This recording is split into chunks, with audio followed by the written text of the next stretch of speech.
பிரியமானவர்களே, ஆண்டவராகிய இயேசு கிறிஸ்துவின் நாமத்தினாலே உங்கள் யாவரையும் அன்போடு கூட நான் வாழ்த்துகிறேன். ஆண்டவர் கிருபையாய் நமக்கு கொடுத்த இந்த புதிய நாளுக்காக முதலாவது நாம் ஆண்டவருக்கு நன்றி சொல்லுவோம்.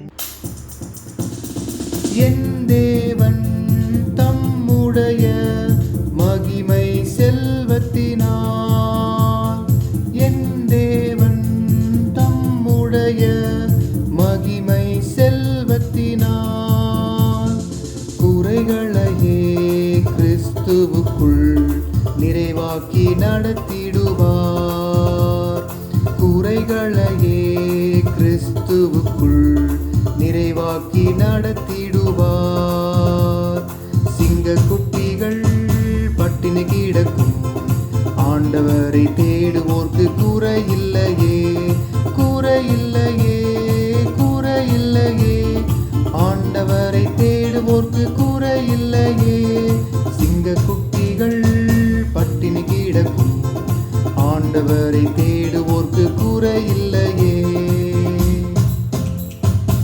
இந்த நாளுக்கு என்று ஆண்டவர் கொடுக்கிற ஒரு வார்த்தை பிலிப்பியர் புஸ்தகம் 4ஆம் அதிகாரம் 19வது வசனம். பிலிப்பியர் 4:19. என் தேவன் தம்முடைய ஐஸ்வரியத்தின்படி உங்கள் குறைவையெல்லாம் கிறிஸ்து இயேசுவுக்குள் மகிமையிலே நிறைவாக்குவார்.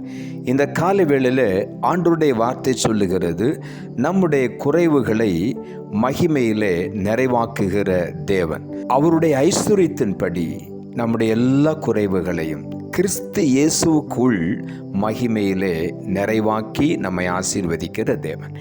நீதிமொழிகளின் புஸ்தகம் 10ஆம் அதிகாரம் 22ஆம் வசனம் சொல்லுகிறது, கர்த்தரின் ஆசீர்வாதமே ஐஸ்வரியத்தை தரும், அதனோடே அவர் வேதனையை கூட்டார். இந்த காலை வேளையில் ஆண்டவருடைய வார்த்தை சொல்லுகிறது, தம்முடைய ஐஸ்வரியத்தின்படி.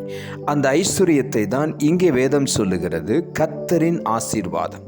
கர்த்தரின் ஆசீர்வாதம் தான் நம்முடைய வாழ்க்கையில் ஐஸ்வரியத்தை கொடுக்கிறது. அதனோட ஒருபோதும் அவர் வேதனையை கூட்ட மாட்டார். நாமவே சுயமாய் நாம் சில திட்டங்களை செய்து ஐஸ்வர்யவானாக வேண்டும் என்று பிரயாசப்படும் பொழுது நம்முடைய வாழ்க்கையில் பலவிதமான வேதனைகளை நாம் சந்திக்கிறோம். ஆனால் வேதம் என்ன சொல்லுகிறது? கர்த்தரின் ஆசீர்வாதமே ஐஸ்வர்யத்தை தரும். கர்த்தர் நம்மை ஆசீர்வதிக்கும் பொழுது அந்த ஐஸ்வர்யம் நிலையான ஒரு ஐஸ்வர்யம். அதனுடைய ஒருபோது வேதனையை ஆண்டவர் கூட்ட மாட்டார். நீதிமொழிகளின் புஸ்தகம் 22ஆம் அதிகாரம் 4ஆம் வசனம் சொல்லுகிறது, தாழ்மைக்கும் கர்த்தருக்கு பயப்படுதலுக்கும் வரும் பலன் ஐஸ்வர்யமும் மகிமையும் ஜீவனுமாம் என்று இங்கே எழுதப்பட்டிருக்கிறது. தாழ்மைக்கும் கர்த்தருக்கு பயப்படுதலுக்கும் வரும் பலன். ஐஸ்வர்யம் எப்படி நமக்கு கிடைக்கிறது என்றால், நாம் நம்மை தாழ்த்தும் பொழுது, நம்முடைய தாழ்மைக்கும் ஆண்டவருக்கு பயப்படுகிற பயத்துக்கும் கிடைக்கக்கூடிய பலன்தான் ஐஸ்வர்யம் என்று வேதம் சொல்லுகிறது. கர்த்தருக்கு பயப்படுகிற பயம் என்றால் முழுமையான ஒரு கீழ்ப்படிதல், அர்ப்பணித்து கீழ்ப்படுகிற ஒரு அனுபவம்.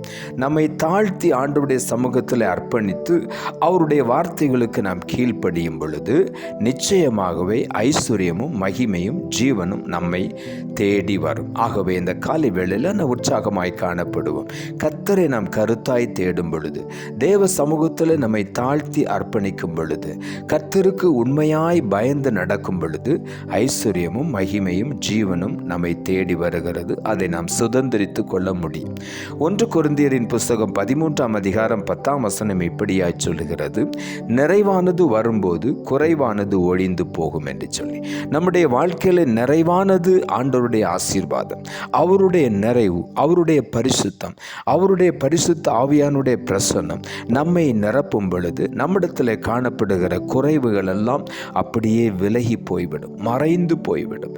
ஆகவே நிறைவான ஆவியானவர் நமக்குள்ள வரும் பொழுது, நிறைவான தேவன் நமக்குள்ள வரும் பொழுது நம்முடைய குறைவுகள் ஒழிந்து போகிறது.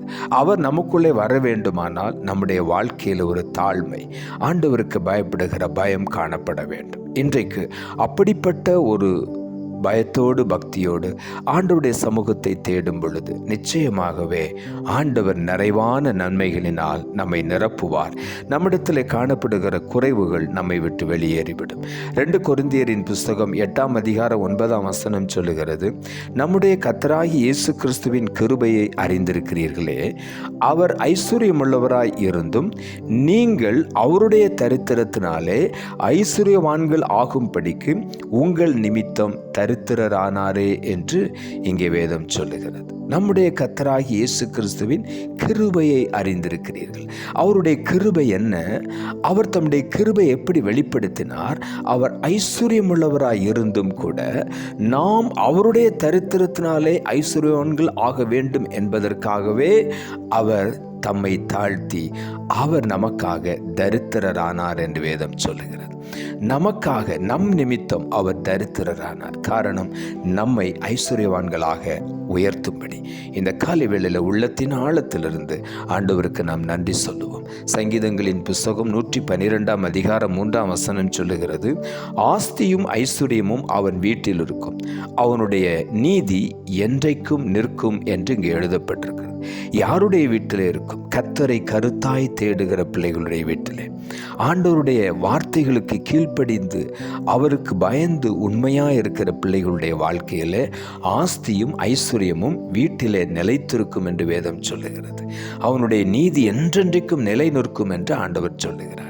இந்த காலை வேளையில் அப்படிப்பட்ட ஆசீர்வாதத்தை நாம் பெற்றுக்கொள்ள வேண்டும் என்று ஆண்டவர் விரும்புகிறார். ஆகவே நாம் செய்ய வேண்டிய ஒரே ஒரு காரியம், நம்மை தாழ்த்தி ஆண்டவருக்கு பயப்பட்டு உண்மையாய் அவருடைய வார்த்தைகளுக்கு நாம் கீழ்ப்படிந்து செவி கொடுத்து எல்லாவற்றையும் அவருடைய விருப்பத்தின்படி நாம் செய்யும் பொழுது ஆஸ்தியும் ஐஸ்வர்யமும் நம்முடைய வீட்டிலே நிலைத்திருக்கும்.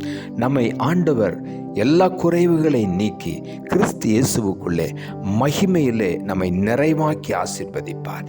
எல்லாவித ஐஸ்வர்யத்தினாலும் நம்மை பூரணமாய் நிரப்பி ஆண்டவர் ஆசீர்வதிப்பார். நாம் ஜெபிப்போம். அன்புள்ள ஆண்டவரை, கிருபையாய் நீர் கொடுத்த இந்த புதிய நாளுக்காய் மறுபடியும் நமக்கு நன்றி செலுத்துகிறோம்.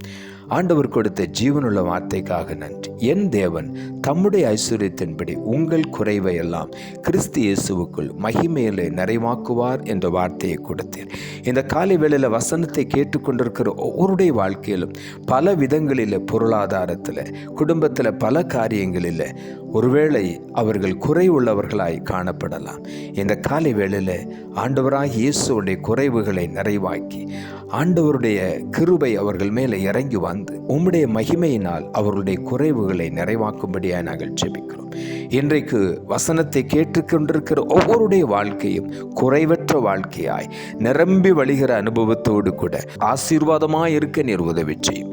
இயேசுவின் நாமத்தில் ஜெபிக்கிறேன் நல்ல பிதாவே, ஆமென்.